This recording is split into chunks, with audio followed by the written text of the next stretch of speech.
Hello ಎಲ್ಲರಿಗೂ ನಮಸ್ಕಾರ. ನನ್ನ ಕಾಲ್ಪನಿಕ ಕಥಾಲೋಕ ಯೂಟ್ಯೂಬ್ ಚಾನಲ್ಗೆ ಸ್ವಾಗತ. ಇನ್ನು ಯಾರೆಲ್ಲ ಸಬ್ಸ್ಕ್ರೈಬ್ ಆಗಿದ್ದು ಬೇಗ ಸಬ್ಸ್ಕ್ರೈಬ್ ಆಗಿ, ಹಾಗೆ ಮುಂದಿನ ಅಪ್ಡೇಟ್ಸ್ ಗಳಿಗಾಗಿ ಬೆಲ್ ಐಕಾನ್ ಅನ್ನು ಒತ್ತುವುದು ಮರೆಯದಿರಿ. ಶೇರ್ ಕಮೆಂಟ್ ಮಾಡೋದು ಮರೆಯದಿರಿ. ಸಿರಿ, ನನಗೆ ತೀರ್ಪುಗಾರರ ಆಯ್ಕೆ ಬಗ್ಗೆ ಗೊತ್ತಿಲ್ಲ, ಆದರೂ ಇಂಥ ಕಾಸ್ಟ್ಯೂಮ್ನ ಇಂಥ ಶೋನಲ್ಲಿ ತೋರಿಸೋದಕ್ಕೆ ನಿಮ್ಮ ಕಂಪ್ನಿಗೆ ಧನ್ಯವಾದ. ಬಲು ಖುಷಿ ಆಯಿತು. ಈಗ ನಿಮ್ಮ ಬಗ್ಗೆ, ಕಂಪನಿಯ ಬಗ್ಗೆ ವಿಡಿಯೋ ಕ್ಲಿಪ್ ರೆಡಿ ಇದೆ, ಬನ್ನಿ ನೋಡಿ ಬರೋಣ ಎಂದಾಗ ಹೋಸ್ಟ್, ಕ್ಷಮಿಸಿ ಮೇಡಮ್, ಆ ವಿಡಿಯೋ ಕ್ಲಿಪ್ನಲ್ಲಿರೋ ಮಾಡೆಲ್ ನೈರಾ ಕಾರಣಾಂತರದಿಂದ ಇವತ್ತು ಬರೋಕ್ಕಾಗಲಿಲ್ಲ. ಅದಕ್ಕೆ ಕಡೆ ನಿಮಿಷದಲ್ಲಿ ನಾನು ಬರಬೇಕಾಯ್ತು. ನನ್ನ ಪರಿಚಯ ಅದರಲ್ಲಿಲ್ಲ. ನಿಮ್ಮ ಒಪ್ಪಿಗೆ ಜೊತೆಗೆ ನಾನು ನನ್ನ ಕಿರು ಪರಿಚಯವನ್ನು ಇಲ್ಲೇ ಮಾಡಿಕೊಳ್ಳ ಎಂದು ವಿವೇಕದಿಂದ ಕೇಳಿದ ಸಿರಿ ಪ್ರಶ್ನೆಗೆ ಹೋಸ್ಟ್ ತೀರ್ಪುಗಾರರ ಕಡೆ ನೋಡಿದ್ಲು. ಅದ್ವೈತ ಬಾಯಿ ತೆರೆಯುವ ಮುನ್ನವೇ ಯು ಕ್ಯಾನ್ ಗೋ ಅಟ್ ಎಂದಿದ್ದ ಅಲೋಕಿತ್ ಮೆನನ್. ಥ್ಯಾಂಕ್ಸ್ ಸರ್ ಎಂದು ತುಸು ನಗುಮೊಗದಲ್ಲಿ ನುಡಿತು. ನಾನು ನನ್ನ ಬಗ್ಗೆ ಹೇಳೋ ಮುನ್ನ ಒಂದು ಸಣ್ಣ ಕತೆ ಹೇಳ್ಬೋದಾ ಸರ್ ಎಂದು ಕೇಳಿದ್ಲು. ಅವನು ಅದ್ವೈತ ಮುಖ ನೋಡ್ದ. ಅವಳು, ಕತೆ ಕೇಳೋಕೆ ನಾವು ರೆಡಿ ಇಲ್ಲ, ವಿ ಆರ್ ಸಾರಿ ಎಂದು ನೇರವಾಗಿ ನುಡಿದ್ಲು. ಸಿರಿಗೆ ತುಸು ಹೆದರಿಕೆ ಆಯಿತು. ತಪ್ಪಾಗಿ ಕೇಳಿ ವಿರಾಜ್ಗೆ ಅವಮಾನವಾಗಿದ್ರೆ ಎಂದು.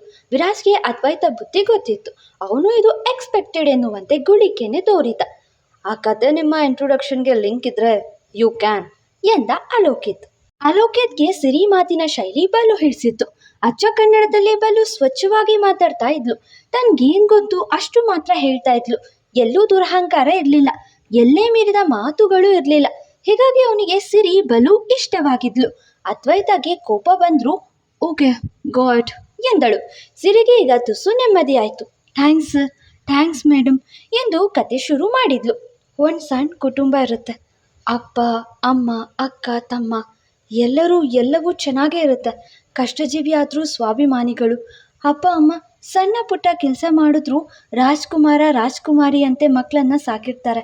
ಆದರೆ ವಿಧಿ ದಯೆ, ಆ ಮನೆಯ ಒಡತಿ ರಾಯರ ಸನ್ನಿಧಾನಕ್ಕೆ ಹೋದಾಗ ಆಕ್ಸಿಡೆಂಟ್ ಆಗಿ ತೀರ್ಕೊಳ್ತಾರೆ. ಅಪ್ಪ ಕಾಲು ಕಳ್ಕೊಳ್ತಾರೆ. ಆಮೇಲೆ ಅಪ್ಪ, ಅಕ್ಕ, ತಮ್ಮ ಮೂವರೇ ಪ್ರಪಂಚ.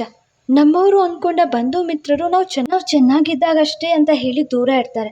ಆ ಹೆಣ್ಮಗಳ ಮೇಲೆ ಅತ್ತೆ ಮಗನ ಕೆಟ್ಟ ದೃಷ್ಟಿ ಬೀಳುತ್ತೆ. ಅವಳನ್ನು ಬಲವಂತ ಮಾಡೋಕ್ಕೂ ಬರ್ತಾನೆ. ಆ ಭಯಕ್ಕೆ ಊರು ಬಿಟ್ಟು ಆ ತಂದೆ ತಮ್ಮ ಮಕ್ಕಳ ಜೊತೆಗೆ ಬೆಂಗಳೂರಿಗೆ ಬರ್ತಾರೆ. ವಿಧಿ ಎಷ್ಟು ಕ್ರೂರಿ ಅಂದರೆ ಅಲ್ಲಿಗೂ ಆ ಕಾಮುಕನ ಕೈಯಿಂದ ಬಿಡುಗಡೆ ಸಿಗಲು ಬಿಟ್ಟಿರಲಿಲ್ಲ. ಆದರೆ ಆ ಕಾಮುಕನ ಕೈಯಿಂದ ಓರ್ವ ವ್ಯಕ್ತಿ ಮುಕ್ತಿ ಕೊಡಿಸಿ ಖಾಲಿ ಇದ್ದ ಹೆಣ್ಣಿನ ಬದುಕಲ್ಲಿ ಹೊಸ ಅಧ್ಯಾಯ ಶುರು ಮಾಡ್ತಾರೆ. ತಾನು ನಡೆದದ್ದೇ ದಾರಿ, ತಾನು ಸೃಷ್ಟಿಸಿರೋದೇ ಪ್ರಪಂಚ.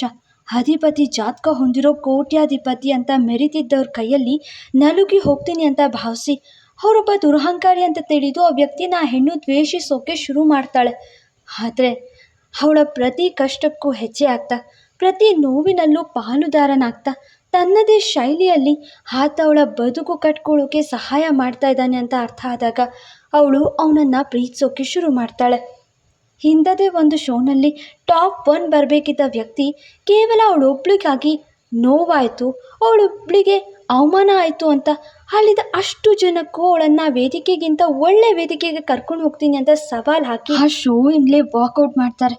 ಆಗ ಅವನ ಮೇಲಿದ್ದ ಪ್ರೀತಿ ಅವಳಿಗೆ ದುಪ್ಪಟ್ಟಾಗತ್ತೆ. ಆದರೆ ಆ ಪ್ರೀತಿ ಹೇಳ್ಕೊಳ್ಳೋ ಮುನ್ನವೇ ಅವನನ್ನು ತಪ್ಪು ತಿಳಿದು ದೂರ ಇಡೋಕ್ಕೆ ನೋಡ್ತಾಳೆ. ವಿಧಿ ಮತ್ತೆ ಆಟ ಆಡಿ ಅವರನ್ನು ಮದುವೆ ಆಗೋ ಹಾಗೆ ಮಾಡುತ್ತೆ. ತಾಳಿ ಮೇಲೆ ನಂಬಿಕೆ ಇಲ್ಲದ ವ್ಯಕ್ತಿ, ದೇವಸ್ಥಾನವನ್ನೇ ಸುಳಿಯದ ಹುಡುಗ ಅವಳೊಬ್ಳಿಗಾಗಿ ದೇವಸ್ಥಾನದಲ್ಲಿ ತಾಳಿ ಕಟ್ಟಿ ಸಾಮೂಹಿಕ ವಿವಾಹದಲ್ಲಿ ಸಂಪ್ರದಾಯವಾಗಿ ಮದುವೆಯಾಗಿ ಮತ್ತೊಮ್ಮೆ ಪತಿ ಆಗ್ತಾರೆ. ಎಲ್ಲರನ್ನ ಪ್ರೀತಿಸಿ ಗೌರವಿಸೋ ಹುಡುಗಿಗೆ ತನ್ನ ತಂದೆ ಕಾಲು ಕಳ್ಕೊಳ್ಳೋಕೆ ಕಾರಣರಾದ ವ್ಯಕ್ತಿ, ಅಮ್ಮನನ್ನ ಆಕ್ಸಿಡೆಂಟ್ನಲ್ಲಿ ಕೊಂದ ವ್ಯಕ್ತಿ ಮೇಲೆ ಸೇಡಿರುತ್ತೆ, ಕೋಪ ಇರುತ್ತೆ. ಆ ವ್ಯಕ್ತಿನ ಮಾತ್ರ ಸುಮ್ಮನೆ ಬಿಡಬಾರ್ದು ಅನ್ನೋಷ್ಟು ದ್ವೇಷ ಮಾಡ್ತಾಳೆ. ಎಲ್ಲ ಸರಿ ಹೋಯ್ತು ಅಂದ್ಕೊಳ್ಳೋ ಹೊತ್ತಿಗೆ ಮತ್ತೆ ವಿಧಿ ಒಂದು ಆಟ ಆಡುತ್ತೆ. ಏನು ಗೊತ್ತಾ, ಆ ವ್ಯಕ್ತಿ ಬೇರೆ ಯಾರೂ ಅಲ್ಲ, ತನ್ನನ್ನು ತನಗಿಂತ ಚೆನ್ನಾಗಿ ಹೆಚ್ಚಾಗಿ ಪ್ರೀತಿಸೋ ಅವಳ ಪತಿ ಅಂತ ಅವಳಿಗೆ ತಿಳಿಸುತ್ತೆ ಎಂದು ಸಿರಿ ಹೇಳ್ತಿದ್ರೆ ಎಲ್ಲರ ಕಣ್ಣಲ್ಲೂ ಆತಂಕವಿತ್ತು. ವಿರಾಜ್ ಕೂಡ ಸಿರಿ ಕಡೆ ನೋಡ್ತಾ, ವಾಯ್ಸಸ್ ಮಂಡೋದ್ರಿ ಇದೆಲ್ಲ ಯಾಕೆ ಎನ್ನುವಂತೆಯೇ ನೋಟ ಬೀರ್ತಿದ್ದಾನೆ. ಅವನಿಗೆ ಸಿರಿ ಇವೆಲ್ಲ ಹೇಳ್ತಾಳೆ ಅನ್ನೋ ಊಹೆ ಕೂಡ ಇರೋದಿಲ್ವಲ್ಲ. ಅದಕ್ಕೆ ಅವಳ ಕಣ್ ತುಂಬಿ ಬಂತು. ಕಣ್ಣುರಿಸ್ಕೊಳ್ತಾ, ಆದರೆ ಅವಳಿಗೆ ವಿಚಾರ ತಿಳಿದು ಕೋಪ ಬರಲಿಲ್ಲ, ಸಿಟ್ಟು ಬರಲಿಲ್ಲ. ಯಾಕಂದರೆ ತನ್ನ ತಾಯಿ ಇದ್ದಿದ್ರೆ ಎಷ್ಟು ಪ್ರೀತಿ ತೋರಿಸ್ತಿದ್ರು, ಅದಕ್ಕಿಂತ ಹೆಚ್ಚು ಪ್ರೀತಿಯಲ್ಲಿ ಮುಳುಗಿಸಿದ್ದವನ ಮೇಲೆ ಮುನಿಸ್ಕೊಳ್ಳೋಕೆ ಹೇಗೆ ಸಾಧ್ಯ ಎಂದು ಕೇಳಲು ಈಗ ಎಲ್ಲರ ಮೊಗದಲ್ಲೂ ಕೊಂಚ ನೆಮ್ಮದಿ ಅನ್ನಿಸ್ತು. ವಿರಾಜ್ಗೆ ಮಡದಿಯ ಕಣ್ಣೀರು ನೋಡೋಕ್ಕಾಗ್ತಿಲ್ಲ, ಅದೇ ಸ್ಟೇಜ್ ಏರೋದಕ್ಕೂ ಆಗದೀಗ. ಇಷ್ಟಕ್ಕೆ ಮುಗಿಲಿಲ್ಲ ಕತೆ. ಈ ವಿಚಾರ ಅವ್ರ ಗಂಡನಿಗೂ ಗೊತ್ತಾಗುತ್ತೆ. ತನ್ನ ಮಡದಿನ ಅನಥೆ ಮಾಡಿದ ತಪ್ಪು ಅವನದೇ ಅಂತ ಅವ್ರಿಗೆ ದಿನ ಚುಚ್ಚಿ ಚುಚ್ಚಿ ಮನಸ್ಸು ಹೇಳ್ತಿರುತ್ತೆ. ಅದಕ್ಕಾಗಿ ಆತ ಏನು ಮಾಡಿದ್ರು ಗೊತ್ತಾ, ಅವಳನ್ನು ತಾನಾಗೆ ದೂರ ಇಡೋ ನಾಟಕ ಮಾಡಿ ಅವಳನ್ನು ನಿರ್ಲಕ್ಷ್ಯ ಮಾಡುವ ನಾಟಕ ಮಾಡಿದ್ರು. ವಿಚಾರ ತಿಳಿದು ತನ್ನವಳೆಲ್ಲಿ ತನ್ನನ್ನು ದೂರ ಇಡ್ತಾಳೋ, ಅವಳ ಬಾಯಿಂದ ತಾನೆಲ್ಲಿ ಒಬ್ಬ ಅಪರಾಧಿ ಅಂತ ಕೇಳಬೇಕು, ಅವಳಾಗೆ ಅವಳ ದೂರ ಮಾಡಿದ ತಾನೆಲ್ಲಿ ಹೇಗೆ ಬದುಕಬೇಕು ಅಂತ ದಿಗಿಲಾಗಿ ನಾಟಕ ಮಾಡಿದ್ರು ಎಂದು ಸಿರಿ ಹೇಳ್ತಿದ್ರೆ ವಿರಾಜ್ಗೆ ಈ ವಿಚಾರ ಯಾರು ಹೇಳಿತು ಎಂದು ಅರ್ಥವಾಗದ ಹಾಗೆ ನೋಡ್ತಾ ಮೌನಿಯಾಗಿ ಆ ದಿನಗಳನ್ನು ನೆನೆದು ಭಾವುಕನಾಗಿದ್ದ. ಅವಳೆಷ್ಟು ಪೆದ್ದಿ ಗೊತ್ತಾ, ಅಷ್ಟು ಪ್ರೀತಿಸೋ ಗಂಡ ನಿರ್ಲಕ್ಷ್ಯ ಯಾಕೆ ಮಾಡ್ದೆ ಅಂತ ಯೋಚನೆ ಕೂಡ ಮಾಡಿದೆ ತನ್ನ ಭಾವನೆಗಳ ಜೊತೆಗೆ ಆಟ ಆಡ್ದಂತೆ ಡೈವೋರ್ಸ್ ಅಪ್ಲೈ ಮಾಡಿದ್ಲು. ಅವರು ಇವಳನ್ನು ತಾನೊಬ್ಬ ಕೈದಿ ಅಂತ ಗೊತ್ತಾಗಿ ಅವಳೇ ಅವನನ್ನು ನಿಂದಿಸಿ ದೂರ ಇಟ್ಟರೆ ತಡ್ಕೊಳ್ಳೋ ಶಕ್ತಿ ಇಲ್ಲ ಅಂತ ಡೈವೋರ್ಸ್ ಕೊಡೋಕೆ ಒಪ್ಪಿದ್ರು. ಅವರಿಗೆ ತಾನವರನ್ನು ತನ್ನಮ್ಮನಿಗಿಂತ ಹೆಚ್ಚು ಪ್ರೀತಿಸುವ ವಿಚಾರ ತಿಳಿದ್ರು. ತಾನವರನ್ನು ಶಿಕ್ಷಿಸಲ್ಲ ಅಂತ ತಿಳಿದು ಕ್ಷಮೆ ಯಾಚಿಸಿ ಸಂಸಾರ ಮುಂದುವರಿಸ್ಬೇಕೆಂದು ಅವತ್ತು ಅವರು ಕೋರ್ಟ್ ಸಮ್ಮನ್ಗೆ ಬರಲಿಲ್ಲ. ಆದರೆ ಅವಳು ಕೋಪದಲ್ಲಿ ಅವರನ್ನು ಪ್ರಶ್ನೆ ಮಾಡೋಕ್ಕೆ ಅವ್ರ ಮನೆಗೆ ಹೋದವಳಿಗೆ ಯಾಕೆ ಬರಲಿಲ್ಲ ಅಂತ ಕೇಳೋಕೆ ಅಂತ ಅವನಿಂದ ಶಾಶ್ವತವಾಗಿ ಮುಕ್ತಿ ಬೇಕಿತ್ತು. ಅದಕ್ಕೆ ತನ್ನ ಮೇಲೆ ಆಣೆ ಇಟ್ಕೊಂಡು ತನ್ನನ್ನು ಹುಡ್ಕೋಕೆ ಬರಬೇಡ ಅಂತ ಹೇಳಿ ಹೊರಟ್ಬಿಟ್ಲು ಎಂದು ಹೇಳ್ತಾ ಬಿಕ್ಕಿ ಬಿಕ್ಕಿ ಅತ್ತಳು ಸಿರಿ.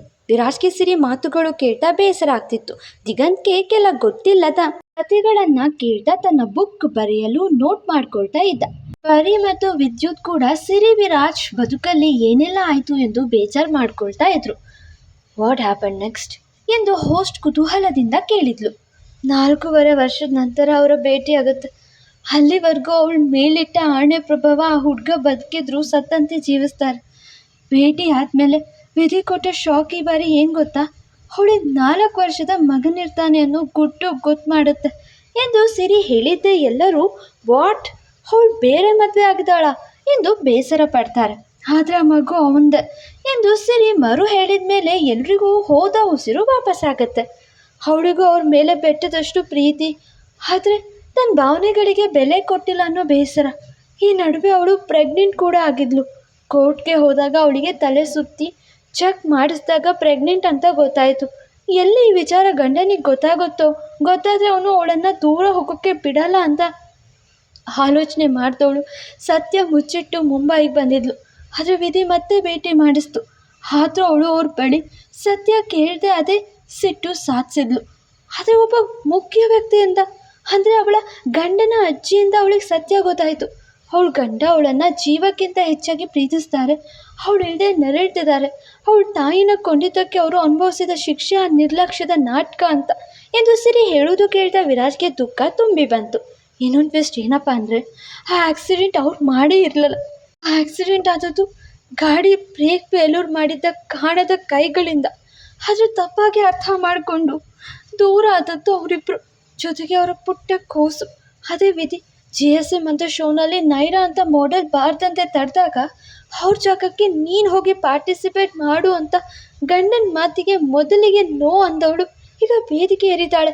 ಒಂದು GSM ಶೋನಲ್ಲಿ ತನ್ನ ಹುಡುಗಿಗೆ ತಕ್ಕ ವೇದಿಕೆ ಇನ್ನೂ ತಯಾರಾಗಿಲ್ಲ, ಅವಳನ್ನು ಒಳ್ಳೆ ವೇದಿಕೆ ಮೇಲೆ ಕರ್ಕೊಂಡು ಹೋಗ್ತೀನಿ ಅಂತ ಸವಾಲು ಹಾಕಿದ ಗಂಡನ ಕಾರಣ ಇಂದು ಇಂತಹ ಮಹಾನ್ ವೇದಿಕೆ ಏರಿದ್ದಾಳೆ. ನಿಮ್ಮೆಲ್ಲರ ಮುಂದೆ ನಿಂತು ಮಾತಾಡ್ತಾ ಇದ್ದಾಳೆ. ಸಂಸಾರದಲ್ಲಿ ಗಂಡ ಹೆಂಡತಿಯ ಮಧ್ಯೆ ಕೇವಲ ಪ್ರೀತಿಯಲ್ಲ, ನಂಬಿಕೆ ಮುಖ್ಯ, ಮಾತುಕತೆ ಮುಖ್ಯ ಎಂದರ್ತು ತಾನು ಅಂದು ತೆಗೆದುಕೊಂಡ ನಿರ್ಧಾರಕ್ಕೆ ಪಶ್ಚಾತ್ತಾಪ ಪಟ್ಟು ಮತ್ಯಾವತ್ತೂ ಇಂಥ ತಪ್ಪು ಮಾಡಲ್ಲ ಅಂತ ಕ್ಷಮೆ ಯಾಚಿಸುತ್ತಾ ನಿಂತು ಮಾತಾಡ್ತಿರುವ ನಾನೇ ಸಿಂಹಾದ್ರಿ ಕಂಪನಿಯ ಮಾಲೀಕನ half shirt Mrs Viraj Simhadri. Hi Siri, Viraj Simhadri ಎಂದು ಹೆಮ್ಮೆಯಿಂದ ಹೇಳಿದ್ಲು ಸಿರಿ. ಆ ಮಾತು ಕೇಳಿದ್ದ ಎಲ್ಲರೂ ವಾಟ್, ನೀವು ಮಿಸಸ್ ವಿರಾಜ್ ಸಿಂಹಾದ್ರಿನ? ನಿಮಗೆ ಮಗು ಇದೆಯಾ? ಹೀಗದೆ ನಿಮ್ದ ಎಂದು ಕಣ್ಣು ಬಾಯಿ ಬಿಟ್ರು. ಅದ್ವೈತ ಅಂತೂ ಒಮ್ಮೆ ಶಾಕ್ ಆಗಿಬಿಟ್ಟಿದ್ಲು. ಅವಳ ಕೋಪ ತಾಪ ವಿರಾಜ್ ಮುಂದೆ ನಡೆಯೋಲ್ಲ. ಅವನು ಕೊಟ್ಟರೆ ವರ, ಇಟ್ಟರೆ ಶಾಪ ಅನ್ನೋ ಕ್ಯಾರೆಕ್ಟರ್ ಅಂತ ತಿಳಿದು ತೆಪ್ಪಗಾಗಿದ್ಲು. ಸಿರಿ ಮಾತು ಇಲ್ಲಿಗೆ ನಿಲ್ಲಿಲ್ಲ.